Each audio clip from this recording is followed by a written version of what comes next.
On est tous conscients du fait que le modèle de croissance linéaire qui est le fondement de notre société capitaliste et qui est mesuré par le PIB est défaillant. Ce modèle défaillant, voire délétère, pourquoi on l'appelle défaillant, délétère? Parce qu'effectivement, c'est un modèle qui exclut les gens, donc contribuant aux inégalités sociales, et aussi aggrave l'environnement en exploitant massivement les ressources naturelles.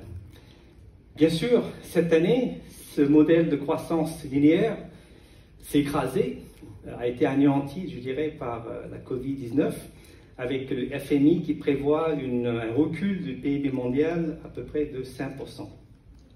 Alors effectivement, il y a un début d'espoir que peut-être, avec la reprise en 2021, il va y avoir l'émergence d'un nouveau modèle économique qui serait inclusif et durable.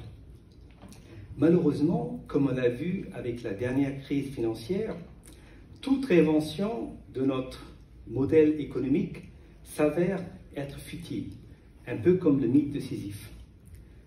La question c'est pourquoi est-il si difficile de transitionner irrévocablement d'un modèle économique délétère à un modèle économique, disons, un peu plus vertueux? Parce que, comme Einstein l'avait dit, il est très difficile de résoudre un problème avec le même état d'esprit qu'il a engendré. Je paraphraserai Einstein en disant qu'il est difficile de créer un meilleur modèle avec le même niveau de conscience qui a créé le modèle actuel. Qu'est-ce que je veux dire par niveau de conscience? Selon la philosophie indienne, nous sommes déterminés par nos énergies vitales. Ce sont les énergies vitales qui conditionnent notre perception, notre motivation et notre action. Et ces énergies vitales sont associées avec 7 chakras, des centres d'énergie, qui sont situés tout au long de notre corps subtil. Les 3 premiers chakras régissent nos instincts primitifs, à savoir la survie, les désirs et le pouvoir. Tant que les énergies dominent votre vie quotidienne, vous allez mener un mode de vie centré sur l'avoir. Et de ce fait, vous allez constamment ressentir un état de manque, une forme de rareté quelque part, et aussi un sentiment d'insécurité. Et vous allez être auto-centré parce qu'il n'y a que vos besoins à vous qui vous préoccupent. Un grand changement de conscience a lieu quand vous activez votre chakra du cœur, qui vous donne accès à la compassion, qui est la passion d'alléger la souffrance des autres. Et quand vous évoluez en conscience, vous arrivez à activer votre ingéniosité, qui est l'expression unique et authentique de qui vous êtes. Et on en va un peu plus loin, vous allez accéder à votre intuition, qui peut être très utile dans le monde d'aujourd'hui, car la raison ne peut plus compréhender la réalité complexe d'aujourd'hui. Et finalement, à un état d'avancée, beaucoup plus avancé de conscience, vous allez ressentir un sentiment viscéral d'unité avec le reste de l'humanité et la nature. Bien sûr, quand ces énergies positives sont dominantes dans votre vie, vous allez mener un mode de vie qui est centré sur l'être. Vous allez vous sentir comblé avec un sentiment d'abondance, un sentiment de stabilité. Vous allez être auto-centré car vous allez vous mettre au service des autres. Alors il va de soi que la société capitaliste est alimentée, bien sûr, se nourrit de ces énergies instinctives et à son tour exacerbe ces énergies, créant ainsi un cercle vicieux. Donc si on veut vraiment co-créer une société post-capitaliste, il faut qu'effectivement cette société soit alimentée par d'autres énergies qui seraient, disons, un peu plus vertueuses. Alors, le problème, c'est le paradoxe de l'œuf et de la poule. En effet, pour effectuer une transition sociétale sur le plan collectif, on a besoin d'effectuer une transition énergétique interne en nous-mêmes sur le plan individuel. C'est ce que Gandhi a dit, « Be the change ». Car tout changement commence non seulement par soi-même, mais en soi-même. Le problème avec cette transition énergétique interne est que nous avons tous une grosse serrure située au niveau du cœur, qu'on appelle le Vishnu Granthi en sanskrit, qui nous empêche en fait d'accéder à notre chakra supérieur facilement et donc libérer cette énergie positive. Mais il s'avère que cette année, on a trouvé une grosse clé qui s'appelle la Covid-19, ou plutôt une grosse massue, qui a fait sauter en fait ce verrou et donc a ouvert grandement le chakra du cœur de toute l'humanité et a donc pu libérer l'accès à ces énergies positives comme la générosité, la compassion et l'intuition.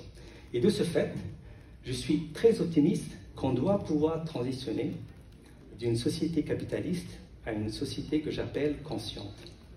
Alors, c'est quoi une société consciente? C'est une société consciente, elle est co-construite par des citoyens et des consommateurs engagés avec un état de conscience plus évolué. Et c'est une société qui se fonde sur trois valeurs humanistes et écologistes que sont la frugalité, qu'on appelle aussi la sobriété. Alors, ça consiste en deux choses. C'est à la fois produire mieux avec moins, c'est ce qu'on appelle l'économie frugale, mais aussi vivre mieux avec moins, qu'on appelle la sobriété heureuse. Le deuxième pilier, c'est la solidarité, c'est assez explicite. Par contre, le troisième pilier, étant américain, prosperity, c'est pas que la prospérité matérielle, mais au sens large, c'est-à-dire la prospérité intellectuelle, émotionnelle, mentale et spirituelle. Alors, pour faire émerger cette société consciente, j'invite les entreprises à changer radicalement trois choses. Leur perception, leur motivation et leur action.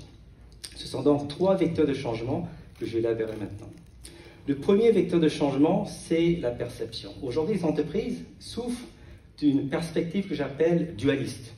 Elles considèrent l'entreprise comme étant séparée de la société et de l'environnement, donc qui crée une forme de relation antagoniste quelque part avec l'écosystème social et écologique. Il est temps que les entreprises, en fait, développent une perspective que j'appelle intégrale, qui leur permettra de développer une relation synergique et interdépendante avec l'écosystème social et écologique. Je vais parler d'un PDG qui lui-même a effectué une transition en termes de son perspective et ensuite a pu radicalement changer la perspective non seulement de son entreprise, mais pour tout son secteur. Il s'agit de Ray Anderson, qui est le PDG d'Interface, un fabricant de dalles de moquette. Dans les débuts des années 90, Ray Anderson a dit « Un jour, les patrons comme moi iront en prison pour avoir volé l'avenir de nos enfants. » Parce qu'il venait de se rendre compte que son entreprise, il fabriquait la moquette, utilise des matériaux qui utilisent intensément le pétrole et donc contribuent directement à la dégradation environnementale. Et cette prise de conscience et ce changement de perspective l'a amené à lancer un programme de développement durable de grande envergure, qui était d'ailleurs un programme pionnier début des années 90, qui s'appelait Mission Zéro, qui visait à réduire à zéro en fait leur empreinte carbone. C'est une mission qui a été accomplie 25 ans plus tard, en 2014, avec grand succès, et aujourd'hui, ils sont une entreprise qui sont carbone neutre. Par contre, dès le départ, Anderson avait une vision. Il ne voulait pas juste être une entreprise durable, il voulait devenir une entreprise régénératrice. Alors, c'est quoi une entreprise régénératrice? Aujourd'hui, la majorité des entreprises aspirent à devenir une entreprise durable en faisant moins de mal à la planète, par exemple en réduisant l'empreinte carbone. Mais une entreprise régénératrice vise consciemment à faire plus de bien pour la société et la planète en créant un impact positif pour la société et la planète.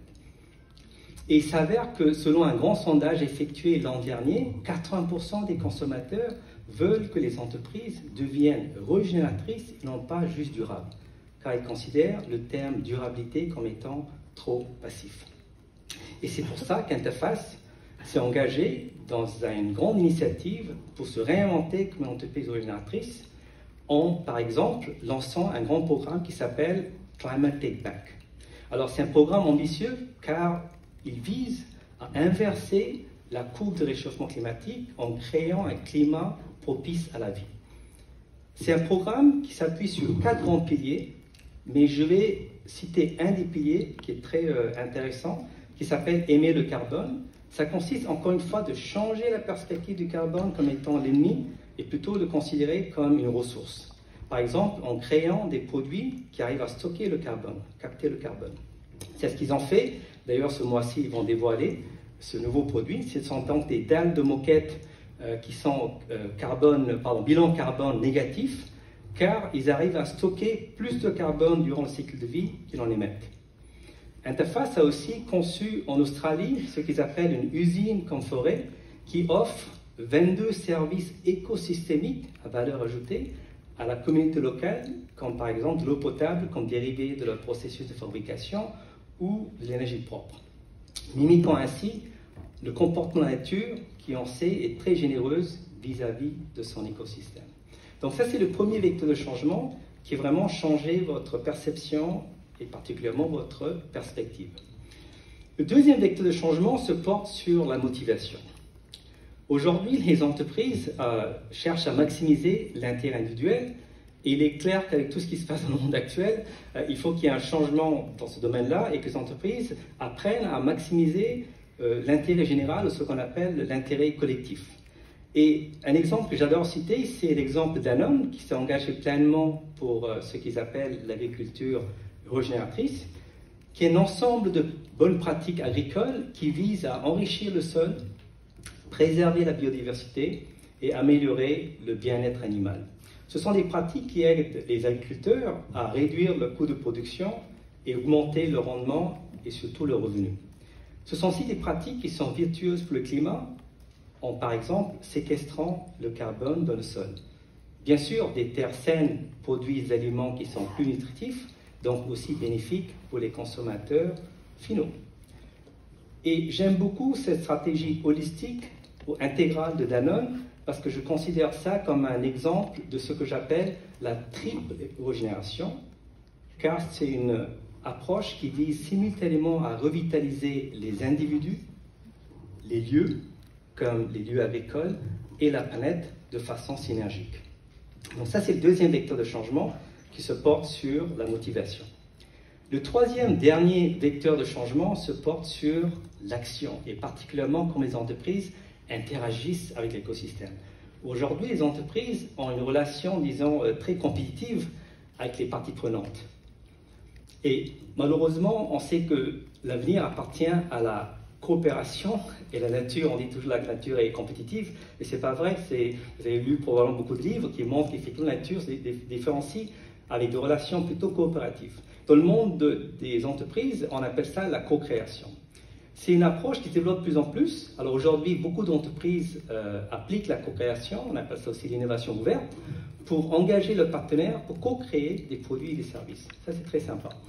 Par contre, je vais donner un exemple bluffant de l'entreprise qui a engagé 1 million d'acteurs internes et externes pour créer le monde de demain. Ils sont en train de le faire actuellement. Il s'agit de Decathlon, qui emploie 94 000 employés dans 1700 magasins dans 57 pays.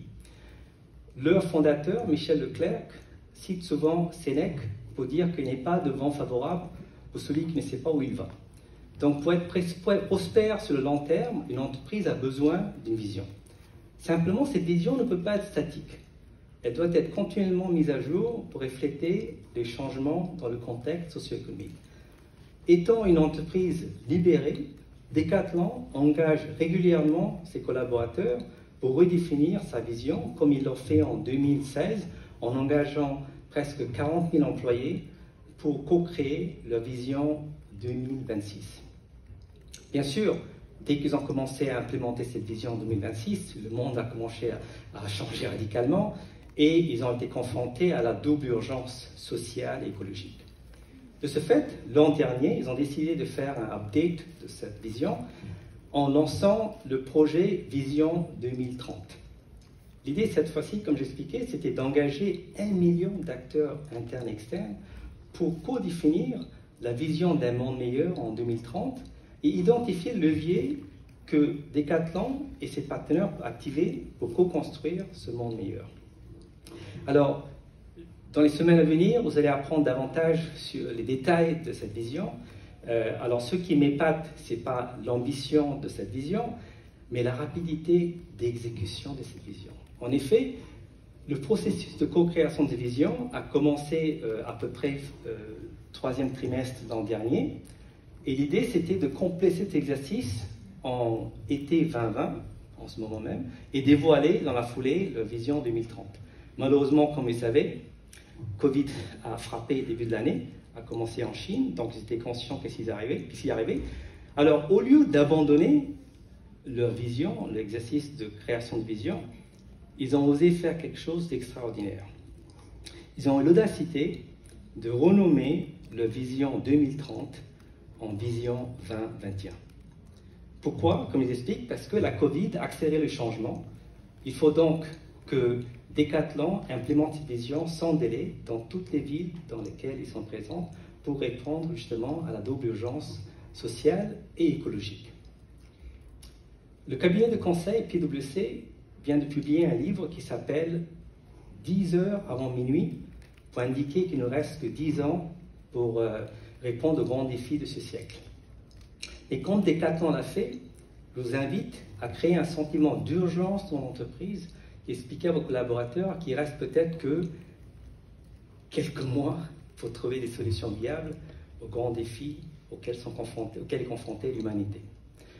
Donc pour résumer, je crois sincèrement que 2020 marque le début de nouvelle ère, car toute l'humanité a entamé sa transition énergétique interne, et de ce fait, on est prêt pour co-construire ce que j'appelle la société consciente, qui se fonde sur la frugalité ou la sobriété, la solidarité et la prospérité, trois thèmes et trois valeurs que vous allez découvrir tout au long de cette conférence.